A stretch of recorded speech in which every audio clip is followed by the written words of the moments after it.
Kinzinger says January 6 hearings moved hardcore Trump supporters who now just can't stand him.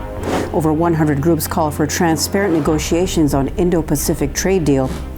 Islamic Relief condemns Syria airstrike that killed children, including relatives of staff member. Remote workers spend roughly 13 hours per day staring at screens. Founder of Almaghrib Institute, Shaykh Mohammed Alshareef, dies. 4 Muslim women climbers summit world's second tallest mountain.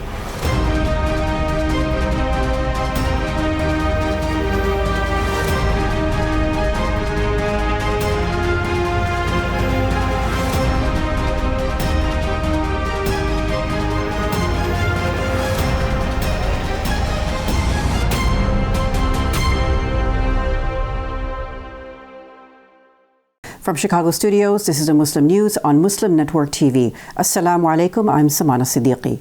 Our top story tonight. Illinois Republican Representative Adam Kinzinger said this week the January 6 House Committee probe has turned former hardcore supporters of Donald Trump away from him. During an interview on ABC's This Week, he said some former supporters of the ex-president now just can't stand him. But when host Jonathan Karl questioned whether the committee's work was having an impact on Kinzinger's Republican colleagues and voters, Kinzinger said the January 6 hearings don't seem to have much of an impact on the bulk of voters. While Trumpism isn't dying, Trump is becoming irrelevant, he said. Kinzinger said he expects future Republicans to denounce their allegiance to Trump. A coalition of more than 100 civil society groups is urging U.S. President Joe Biden to hold transparent negotiations and seek greater public input on a trade deal. The groups say these are necessary to prevent a deal currently in the early stages from being perceived as the latest iteration of the Trans-Pacific Partnership, or TPP, they said. That was a proposed trade agreement signed in 2016 under former President Barack Obama, but never ratified. The original TPP contained measures to lower both non-tariff and tariff barriers to trade. Many observers have said the trade deal would have served to reduce the signatories' dependence on Chinese trade and bring them closer to the U.S. The push for a new version of the deal comes ahead of next week's key meeting between the United States and 13 Asian and Australasian nations. The coalition supports the administration's goal of creating a new model for U.S. trade policy that prioritizes the interests of working people, communities of color, the environment, consumers, and family farmers instead of just big corporations. The head of the Bahrain Authority for Culture and Antiquities was sacked after refusing to shake hands with the country's Israeli ambassador, Doha News reports. Sheikh May bint Mohammed Al Khalifa, who opposed normalization of Bahrain's relations with Israel, was dismissed after the June 16th incident. Several ambassadors and officials had gathered at the home of Stephen Bundy, U.S. envoy to Bahrain, for a funeral reception to mark the passing of his father. May was reportedly introduced to the Israeli ambassador, but withdrew her hand in what some consider was a politically motivated snub. May left the U.S. ambassador's home and requested photos of her at the memorial not be published. On Friday, Utah Governor Spencer Cox declared July as Muslim American Heritage Month. Only a few states recognize the month in honor of Muslim American culture and contributions. Cox's declaration recognized Muslim American people and culture in the arts, cuisine, business, government, and sports. Muslims have been making valuable contributions to American society for more than a century, it read. The declaration also recognizes that bigotry, stereotypes, and anti-Muslim hate speech and actions have resulted in Muslim American history being neglected. Such abuses must be fought with education and awareness, it reads. The Utah Muslim Civic League is planning a month-long celebration in 2023 to highlight various ethnic groups within the Muslim community through food and culture. With the COVID-19 pandemic allowing more employees to work from home, remote workers are staring at screens for more than half the day, according to a new survey. An online poll from All About Vision Eye Health's website found remote workers spend roughly 13 hours daily staring at a screen. That is about 2 hours more than those who work on site. The poll found a minor increase among those who work from home in time spent looking at a computer, 6 hours and 43 minutes compared to 6 hours and 11 minutes for on-site peers. It also found significant increases in time spent looking at social media, using a phone, watching TV, or streaming content. Sheikh Mohammed Alshareef, founder of the Almaghrib Institute in the United States, died July 21st in Dubai. He was 47. Alshareef had no previous illness. He was a giant in the field of Islamic education and inspired a generation of Islamic educators, preachers, and young Muslims globally. Alshareef was born and raised in Canada. He memorized the Quran in his youth and graduated in 1999 with an Islamic law degree from the Islamic University of Medina in Saudi Arabia. Alshareef founded the Almaghrib Institute in 2002 in College Park, Maryland. He taught the first class to a group of 30 students. He also was the founder of Discover You, a personal development institute. Islamic Relief condemns Syria airstrike. Details after the break, so stay tuned, and we'll be right back after these messages.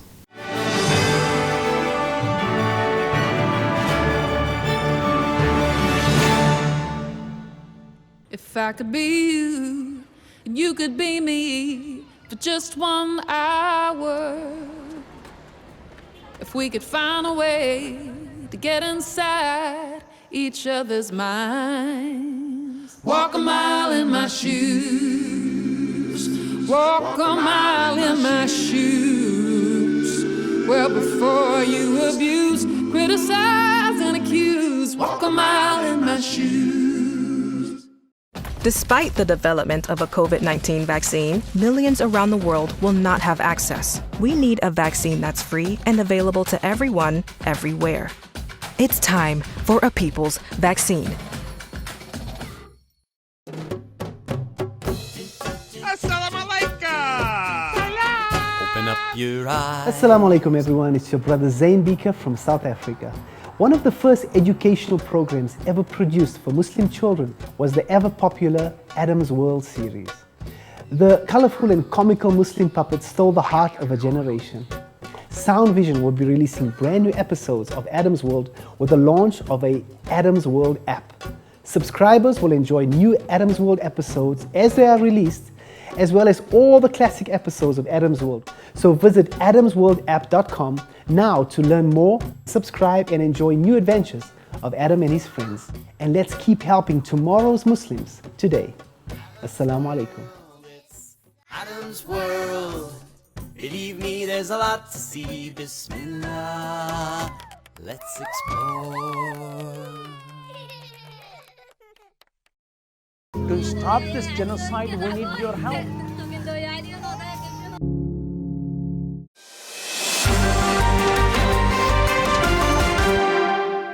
Welcome back. Islamic Relief strongly condemned an airstrike that killed 4 young children related to one of its aid workers, as well as multiple civilians in northwest Syria. The children were 2, 4, 5, and 8 years old. The bombing occurred just after dawn on Sunday. It hit civilian homes in villages west of the city of Idlib and an abandoned farm where several displaced families were sheltering. Initial reports say the strike killed at least 7 civilians, including 5 children, and seriously wounded at least 12 more people. There has been an escalation in bombing in Idlib in recent weeks. After 11 years of conflict, the situation in Syria has become one of the largest humanitarian crises in the world.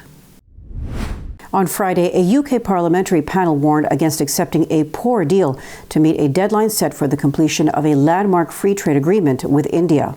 The House of Commons International Agreements Committee questioned the Diwali deadline set for the conclusion of negotiations by outgoing Prime Minister Boris Johnson. Diwali is India's biggest and most important holiday. It falls on October 24th this year. In a new report, the committee cautioned rushing things could risk giving up a good deal. India's growing economy and middle class, as well as its consumer market, make it an attractive trading partner, the report said. However, it also stressed that trade policy should link to broader foreign policy, security, defense, and other domestic objectives. It also emphasized factoring in concerns about labor, women's and human rights, as well as the environment. On Friday, Bangladesh welcomed a ruling by the International Court of Justice rejecting Burma's preliminary objections and clearing the way for a Rohingya genocide case. That case was filed by the Gambia in 2019. It instituted court proceedings against Burma for its 2017 genocide against the Rohingya. After Friday's ruling by the ICJ, it will now proceed. The Bangladeshi Foreign Ministry said it believes international justice is needed for the persecuted Rohingya Muslims' dignified return to Burma. That is the only permanent solution to the long-standing crisis, it said. Bangladesh has been sheltering 1.2 million Rohingya refugees on its southeast coast since the 2017 genocide. An Israeli Supreme Court ruling in favor of Israel's armed forces paves the way for one of the biggest evictions in the West Bank in decades. Over 1,000 Palestinians in 8 villages will now be kicked out of their homes as a result of the verdict. Muhammad Ayub, a Palestinian farmer in the village of Khirbet al-Fakhit, has spent nearly 46 years there and makes a living tending sheep, goats, and pigeons. The hamlet in the southern tip of the occupied West Bank has become part of Firing Zone 918. That is over 7,000 acres Israel has long sought to turn into a military training area. In May, after a 20-year legal battle, Israel's top court granted the military its wish. The Supreme Court gave the armed forces the green light to use the area. It includes 8 Palestinian villages whose roughly 1,200 inhabitants are now facing eviction. The Islamic Development Bank appointed Dr. Hiba Ahmed as Director General of the Islamic Solidarity Fund for Development. Ahmed, who is Sudanese, graduated from the Department of Economics at the University of Khartoum. She then moved to the United States and completed her graduate studies at the University of Michigan, where she earned her doctorate. Ahmed also earned several postgraduate certificates in economics and sustainable development from Harvard University.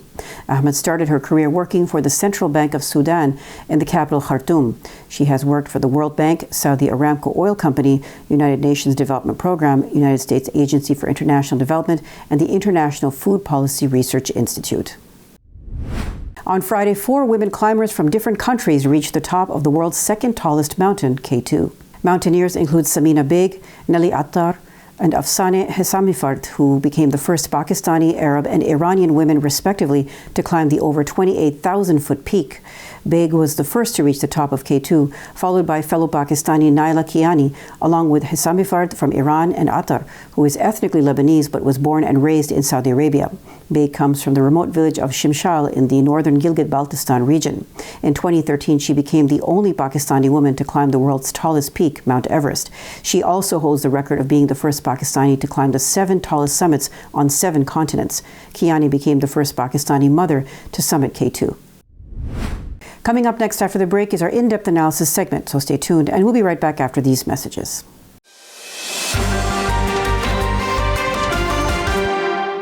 If I could be you, and you could be me for just 1 hour, walk a mile in my shoes, walk a mile in my shoes.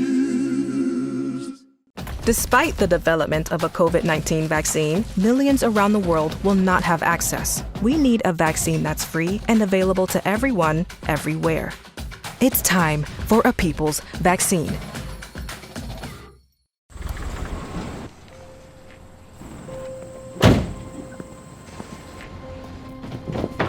Dad, they took over my bedroom. Come on, come on.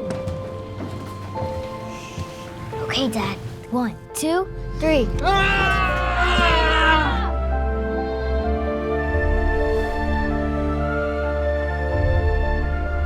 Dad!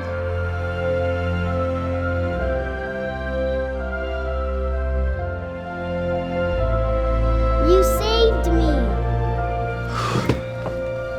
Dad? Are you okay? I'm fine, dear.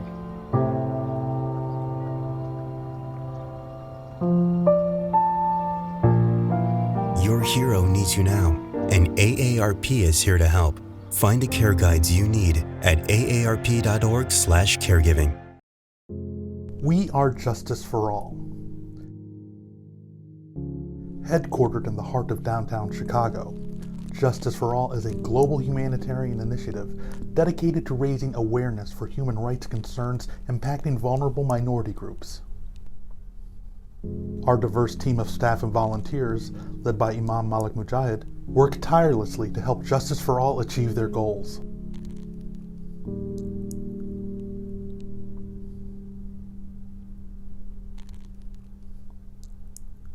We promote policies that protect religious freedom, address the root causes of mass displacement, and recognize the plight of refugees and forced migrants. Together, we can continue to stand up for justice. Justice for all.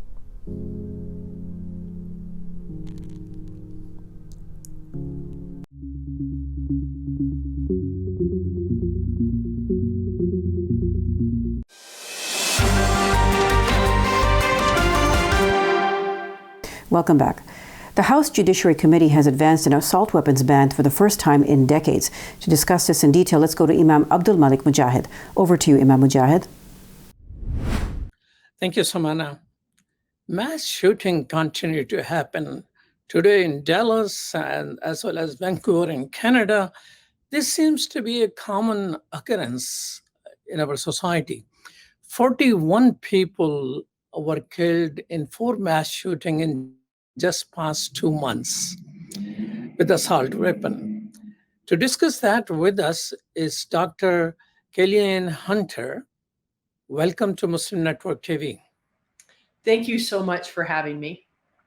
Dr. Hunter is an assistant professor of military and strategic studies at the United States Air Force Academy. Share with us what is an assault weapon which everyone seems to be after for? Yes, so I think to have this conversation, we do have to be very clear on definitions. And what are commonly referred to as assault weapons is a category that's hard to define. But there's some things we know about these. So these are all descendants of Armalite's AR-15 variant that was designed in the 1950s and then adopted in the 1960s by the Army as the M16 service weapon. Seeing that this was super popular, Colt, who was the manufacturer, started selling these to civilians with a few slight changes. They took away the fully automatic fire and they took away the 3-round burst. But fundamentally, these are the same weapons that have, they are a center-fired rifle that we have.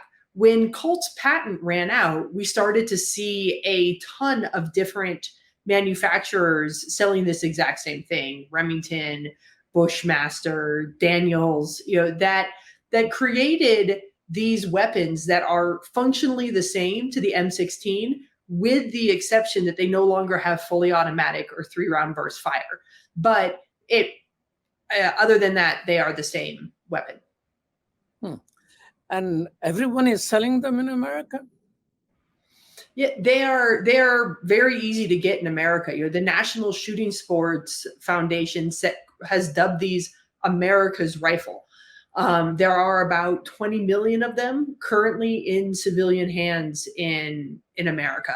And often there are far fewer restrictions on getting these than on getting handguns. For example, some states have a 21-year-old age minimum to get a handgun, but it's still just 18 to be able to get one of these. Why people are so kind to this particular rifle? So there's a lot of sociology behind why people are so inclined to get these. A big part of it is how they've been marketed. These have been marketed as sort of the badass tough guy gun that's out there. In fact, one of the gun manufacturers even had an advertisement that said you'll consider your man card reinstated if you were to buy one of these. They also appeal to sort of that soldier militaristic side that is there. Additionally, if we look on the other ways, these have also been billed as being just these lightweight, easy to shoot rifles, completely ignoring the destruction that they were designed to do. So what was the impact of 1994 assault weapon ban, where these type of things were banned? Yes, so between 1994 and 2004, there was a federal level assault weapons ban. And what we do know during that time is that we saw a pretty large reduction in these types of weapons being used during the commission of a crime. And why that is so important is that when one of these weapons is used, as opposed to any other type of gun that's out there, there are 14 times more injuries and over twice as many deaths. And so if you can prevent crimes from being committed with these types of guns, you then ostensibly lower your overall injury and death rate. So are these the disputed findings, or everyone agrees that these are the facts? It's pretty well agreed that these are the facts. It's been very hard to do real rigorous research on gun violence because of how the government has blocked a lot of access to data. And there was a 22-year period where there was almost zero investment in it. But the numbers, I mean, these are just numbers looking from the FBI. These guns were used in far fewer crimes during the ban than since the ban. You mentioned government has been blocking data. What's the interest for the government here? Yeah, so I can't speak necessarily for what the interest of the government is, but I know that there is an amendment referred to as the TART amendment, which prevents the use of trace data by anyone other than law enforcement and certain prosecutors that are there. It ostensibly was designed to protect individual rights, this notion that we don't want to create a gun registry or something like that. But in reality, what it has done is it has prevented evidence-based research from really guiding the conversation. So the conversation keeps coming back to more and more emotion.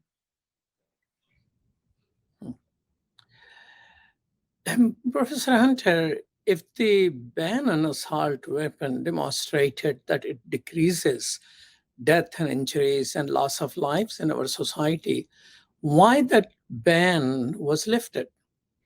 Yeah, so there was a provision that it would last 10 years and then Congress would have to reinstate it, and they haven't. And I think if you look at some of the driving factors as to why, a large part of it was gun manufacturers like selling this gun. It makes them a lot of money. It's very popular. It's very easy to market. That is out there. So that's one reason that you have. The second is writing bans like this is really, really hard because in the presence of this ban, gun manufacturers found ways to make different copycat weapons that are there. And so there's also some folks who just sort of throw up their hands and say, well, if we can't make it a perfect law, we should just have no laws at all.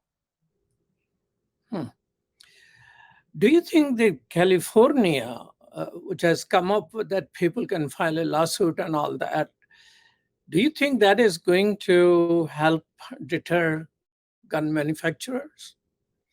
It's going to be really interesting to see what happens with the California provision. I think they're taking a page out of some other laws, looking at other topics here about really giving private citizens the rights to come after here. So I think it's going to be interesting to see what it does. It certainly is a much more comprehensive approach than we've seen taken anywhere else. I think another really interesting development that we've seen recently is that the Sandy Hook cases, that they're able to actually sue the gun manufacturer for the way that they marketed that particular gun. And so we're seeing some real changes in how the legal system is saying that, the gun industry isn't above reproach here. They have a responsibility for who they sell guns to and how they're marketing these tools that were designed to kill. Now, you're an academics. You have been in the army, and you're with the think tank Rand Corporation, a major think tank in America. Do you think these think tanks and academics really have serious debates about reducing gun violence in America? So I think academics and think tanks really want to have serious debates about this. But, for 22 years, there was virtually zero federal funding. And to create a real robust body of scholarship, you need public investment. And I think you can contrast this to motor vehicle safety. There was a large body of academic literature that came out of universities, that came out of think tanks, focused on road safety, vehicle safety, driver safety, and all of these things together really allowed us to take a public health approach to save people's lives when they were driving. We haven't had the investment. We haven't had the access to data.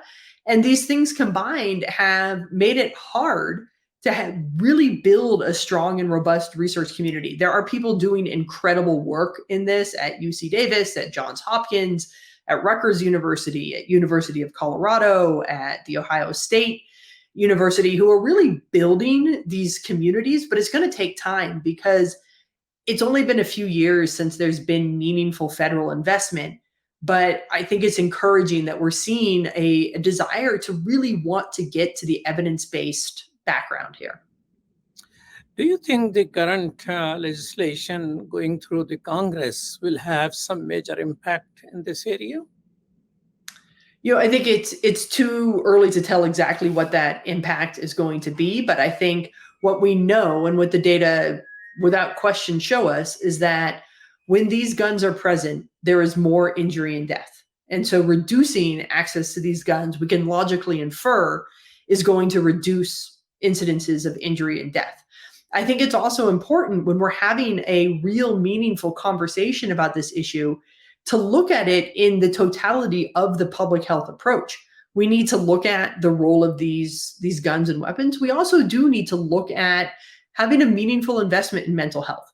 We have to look at the supply side. How are guns getting into the hands of these people in the first place? So all of these things taken together, I think we see some positive steps being made. The fact that there is the willingness to say this tool contributes to more injury and death. So let's look at what the policies around it should be. But it's not going to be the panacea that prevents everything at once. We need to continue to research and invest in this. Well, thank you so much, Professor Hunter, for your time. Thank you. Back to you, Samana. Thank you. That's all from our Chicago studios tonight. Thank you for tuning in. You can find previous episodes and more on our YouTube or Facebook. For more content, keep watching Muslim Network TV or visit muslimnetwork.tv. Salam and good night.